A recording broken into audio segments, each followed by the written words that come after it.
여름철을 맞아 요로결석 환자들이 최근 급증하고 있는데요. 그 원인과 예방법은 무엇인지 잠시 후에 전해드립니다.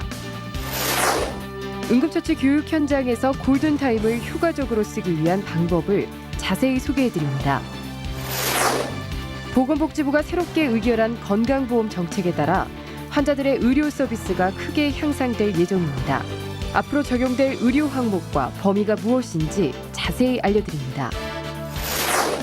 명사초대석에서는 서울북부병원의 권용진 원장님과 함께 의료 서비스의 새로운 대안으로 떠오르고 있는 301 네트워크에 대해 알아봅니다. 메디컬 뉴스 이슈 앤 피플, 잠시 후에 찾아뵙겠습니다.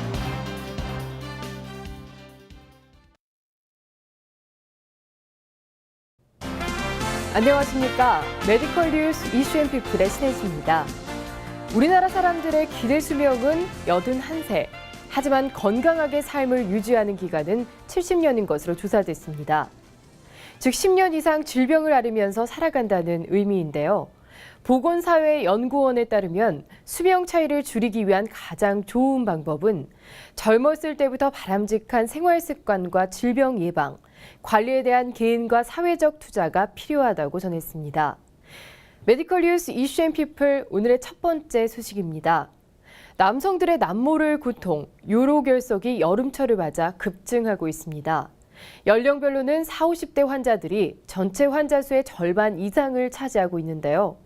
요로결석 증상과 평소 예방법에 대해 자세히 살펴보겠습니다. 최근 중년 남성들에서 요로결석이 급증하고 있습니다.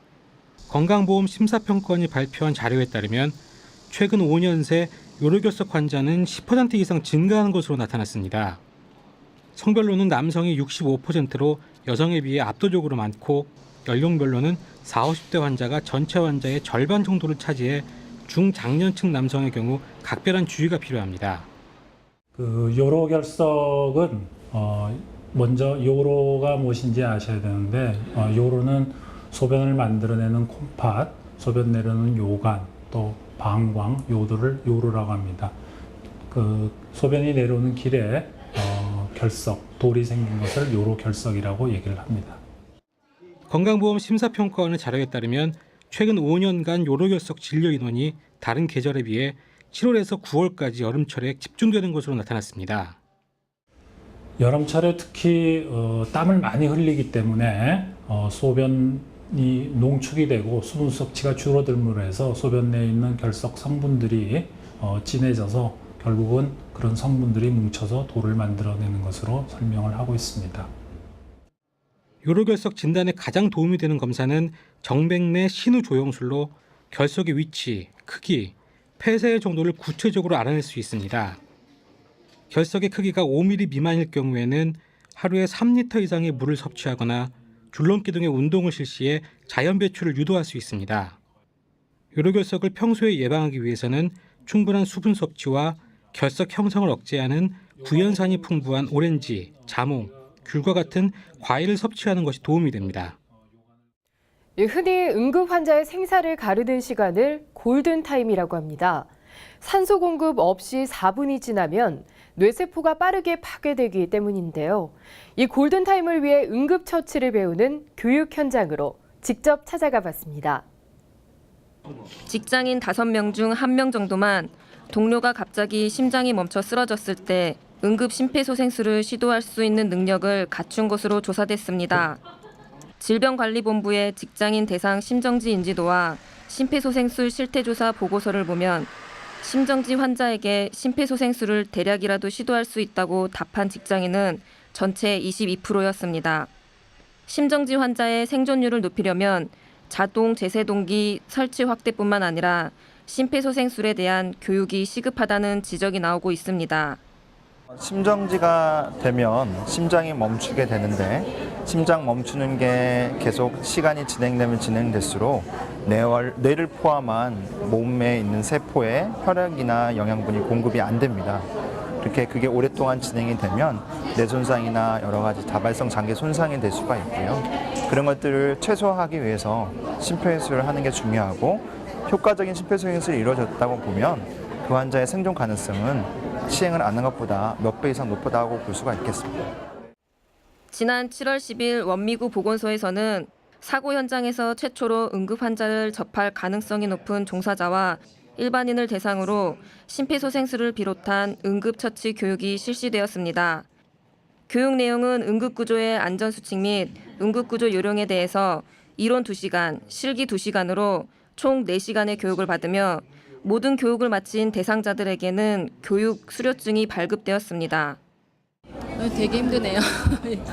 이게 실제 상황이 됐을 때 진짜 이렇게 잘할 수 있을까 걱정도 많이 되고 되게 많이 체력이 필요한 것 같아요.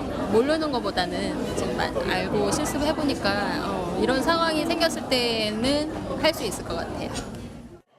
보건복지부는 심정지 및 심내혈관 질환으로 인한 사망을 감소시키기 위해 국민들의 대응 능력이 가장 중요한 것으로 나타났다고 분석하고 시민 및 응급의료 법률에 의한 대상자에게 응급처치 교육을 확대 시행한다고 밝혔습니다. 이 병원비 부담의 주 원인이었던 선택 진료비와 상급 병실료가 앞으로 크게 줄고 대신 중증 환자들의 의료 서비스가 크게 향상될 예정입니다. 건강보험 정책이 새롭게 바뀌기 때문인데요. 구체적으로 적용되는 보장 항목과 범위가 무엇인지 자세히 살펴봤습니다. 앞으로 고가의 항암제와 첨단 수술법 때문에 의료비가 비싼 4대 중증 질환의 본인 부담금이 크게 줄어들 전망입니다. 보건복지부는 건강보험 정책 심의위원회를 개최해 선택진료, 상급병실 개선에 따른 수가 개편 방안, 캡슐 내시경 등 4대 중증 질환 관련 5개 항목 급여 적용 방안 등의 안건을 심의 의결했습니다. 먼저 내시경으로는 확인이 어려웠던 소장질환과 심장 이식을 한 뒤 발생할 수 있는 심장질환, 암세포가 뼈에 전이되는지를 확인하는 검사가 건강보험에 적용됩니다. 중증질환 보장 범위가 늘어나면서 약 5,200여 명이 보장 혜택을 받고 연간 20억 원의 보험 재정이 쓰일 것으로 예상됩니다. 병실료와 진료비 부담도 줄어듭니다. 건강보험이 적용되는 병상이 6인실에서 4인실까지 확대되고 최고 11만 원에 달했던 4인실 입원비는 2만 4천 원으로 대폭 떨어집니다. 특정 진료를 정해서 받기 위해 더 부담했던 선택 진료비 역시 평균 35% 줄어들고 2017년까지 모든 선택 진료비는 건강보험으로 바뀔 예정입니다. 이번 제도 개편으로 환자 부담 경감액이 총 6천여억 원에 달할 것으로 예상되는 가운데 의료계의 손실은 수술수가 인상 등으로 보전한다는 방침입니다. 선택 진료 개편과 4대 중증질환 보장 강화는 8월 1일, 상급병실 개편은 9월 1일부터 시행될 예정입니다. 질병이 생길 확률이 2만 명 이하의 질환으로 환자 수가 적은 질환을 희귀난치성 질환이라고 합니다. 이들은 의료 서비스나 의약품 개발 환경이 열악한데요. 이런 희귀난치성 질환자들을 위한 공식적인 행사가 열렸습니다. 이 기념 행사의 의미와 앞으로의 방향에 대해 살펴봤습니다. 사단법인 한국희귀난치성질환연합회는 지난 7월 1일 대한민국 국회 헌정기념관 대강당에서 희귀난치성 질환 환호와 가족들의 복지 여건을 개선하고 인권 증진을 도모하기 위한 2014 희귀난치성 질환자의 날 기념식을 개최하였습니다. 한국희귀난치성 질환연합회는 2001년 설립되어 희귀난치성 질환 환호와 가족들의 안정적인 치료 환경 조성과 삶의 질 향상에 크게 기여하고 있습니다. 각계 인사들이 참석한 가운데 연합회 관계자는 희귀난치성 질환 복지 분야의 성장을 발판 삼아 희귀난치성 질환자의 날의 국가기념일 제정 및 정책 발전을 위한 도약의 계기가 되기를 원한다고 밝혔습니다. 기념식에서는 연합회의 신임 이사 취임식과 신임 홍보대사 위촉식을 진행하였으며 희귀난치성 질환자 복지 향상에 기여한 삼성 에버랜드와 삼육대학교 음악학과 김철호 교수에게 보건복지부 장관 표창을 수여하였습니다. 이번 2014 희귀난치성 질환자의 날 기념식을 통하여 희귀난치성 질환에 대한 범사회적인 인식 개선과 국가 차원의 복지가 더욱 발전하는 계기가 되기를 기대해봅니다. 의료 사각지대에 놓인 사회 취약계층을 대상으로 보건의료 복지를 하나로 묶어 통합적으로 서비스를 제공하는 301 네트워크에 대해서 알고 계십니까? 서울 북부병원은 301 네트워크를 실시하면서 착한 공공병원이라고 불리며 의료계의 새로운 바람을 일으키고 있는데요. 오늘 명사초대석에서는 서울 북부병원 권용진 원장님을 모시고 301 네트워크 공공병원에 대해 이야기 나눠봤습니다.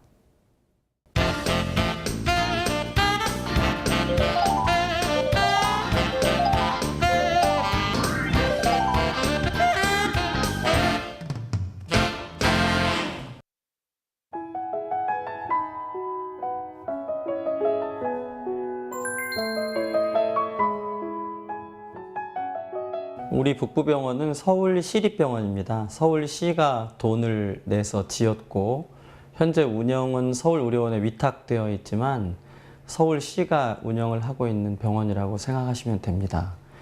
기존의 시립병원 하면 보통 낡은 이미지 또 오래된 이미지를 갖고 계신데 우리 북부병원은 지은 지 9년밖에 되지 않았습니다. 최근에 만들어진 병원이고 주 진료 과목은 재활의학과입니다.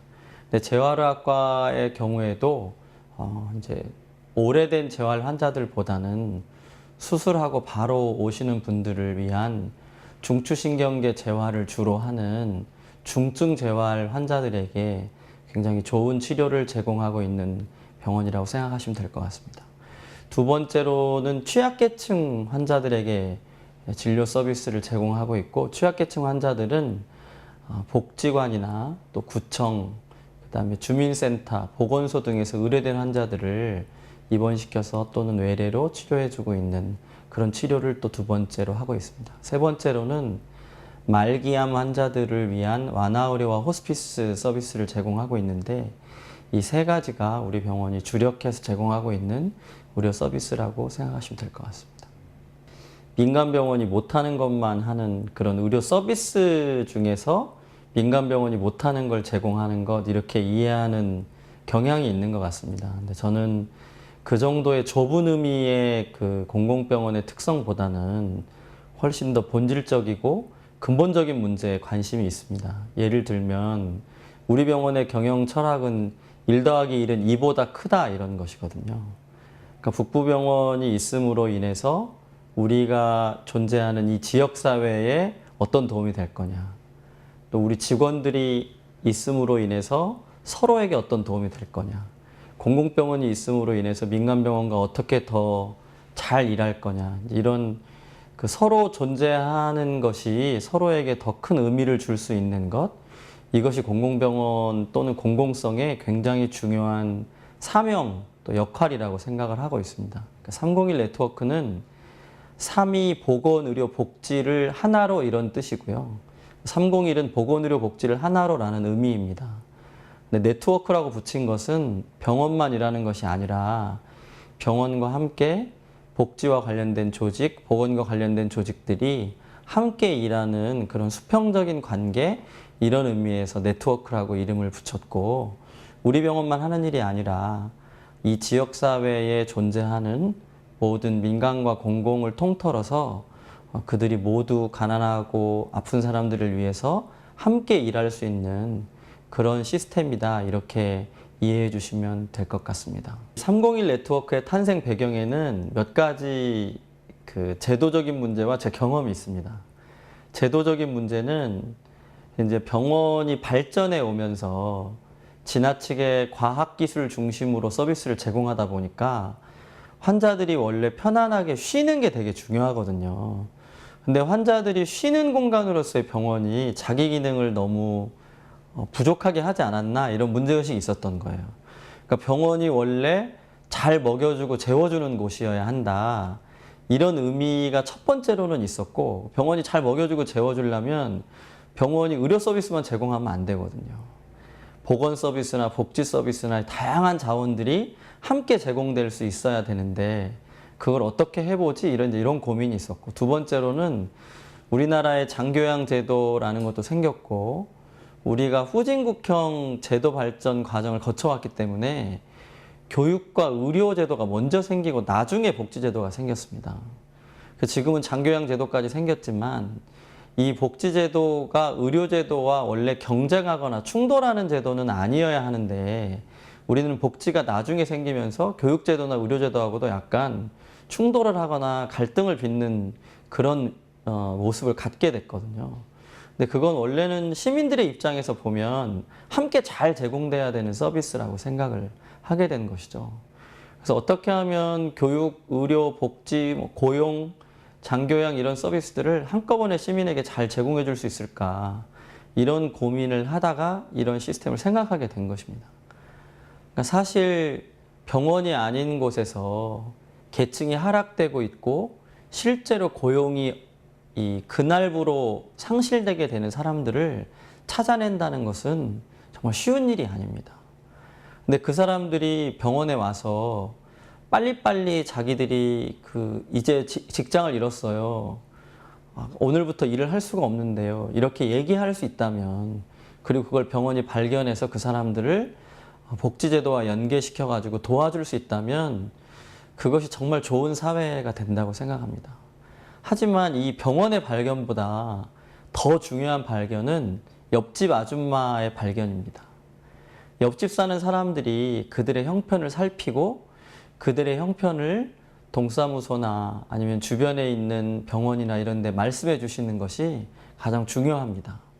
저희 병원이 301 네트워크를 시작해서 작년 한 해 200여 명의 환자를 의뢰받아서 보게 됐습니다. 그 의뢰하신 분들이 다 그분들의 형편을 살펴서 의뢰하신 분들입니다.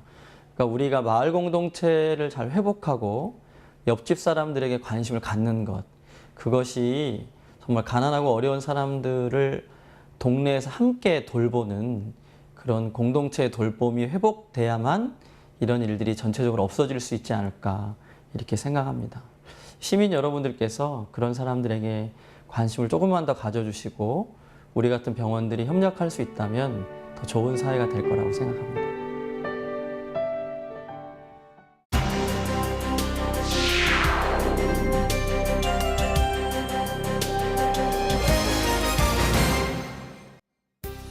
보건의료 브리핑입니다. 병원에 가기 힘든 환경에 사는 사람들이 아플 경우 가장 쉽게 치료받을 수 있는 방법은 무엇이 있을까요?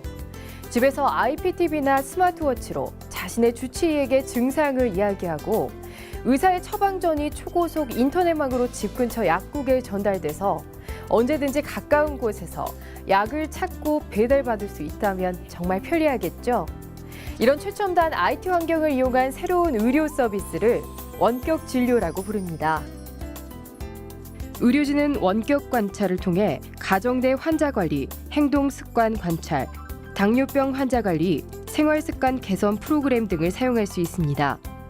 또 원격 의료를 화상 진료가 아닌 예방 관리와 만성기 질환에 대한 원격 관리 등으로 기본 패러다임을 바꿔보면 의료 공급자와 정부 모두에게 긍정적인 효과를 가져올 수 있다는 의견입니다.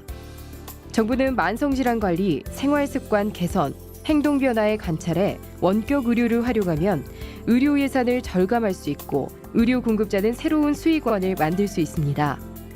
또 반대로 원격 의료는 의학적 효과가 검증되지 않았다는 주장도 있습니다.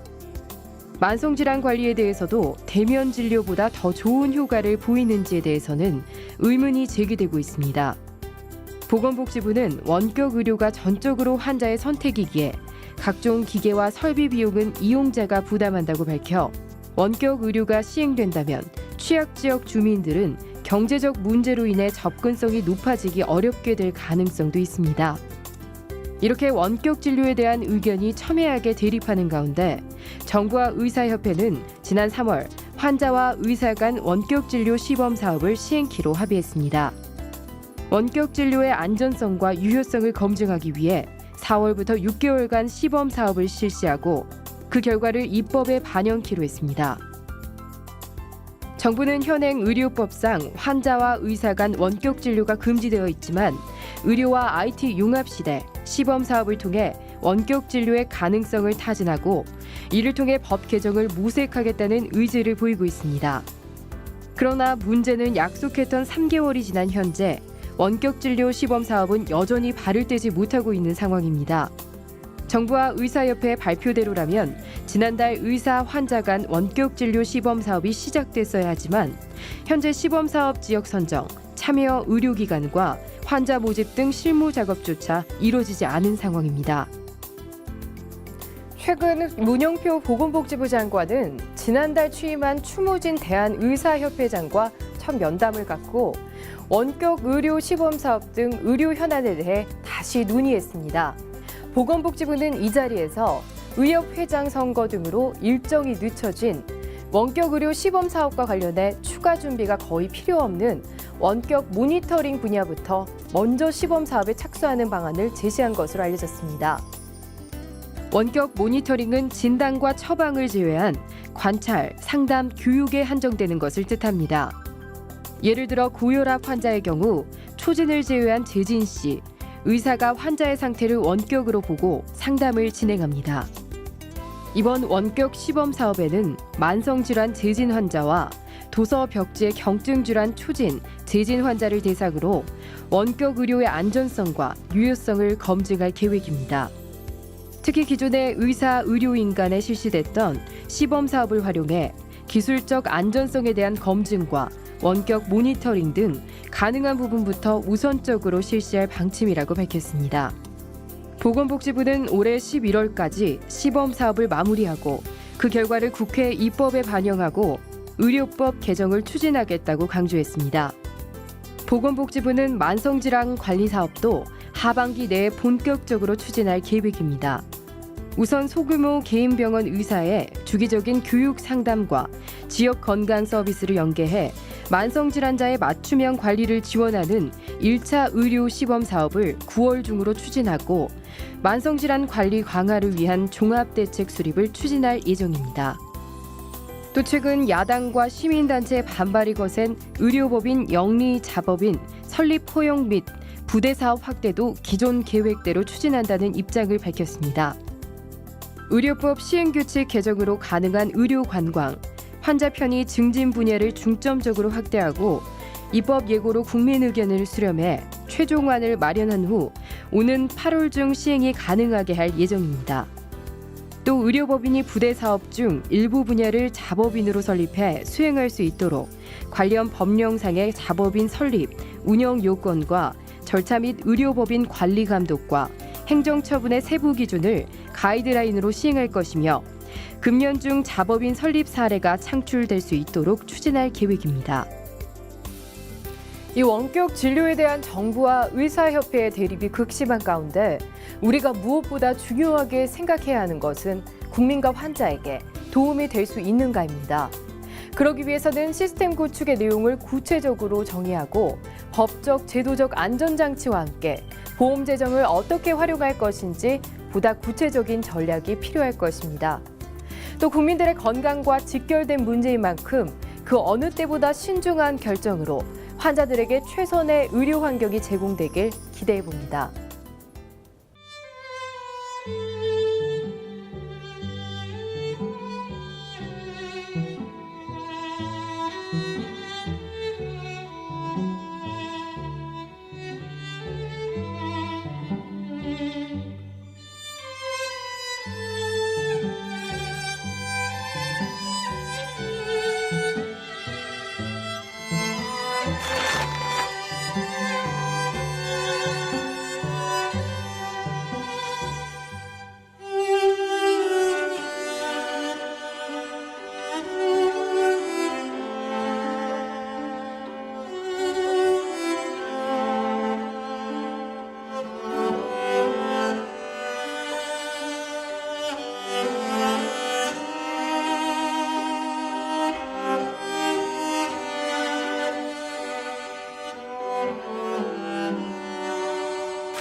최근 본격적인 바캉스철이 시작되면서 여성들은 물론 남성들까지 몸짱 열풍에 가세하고 있는데요.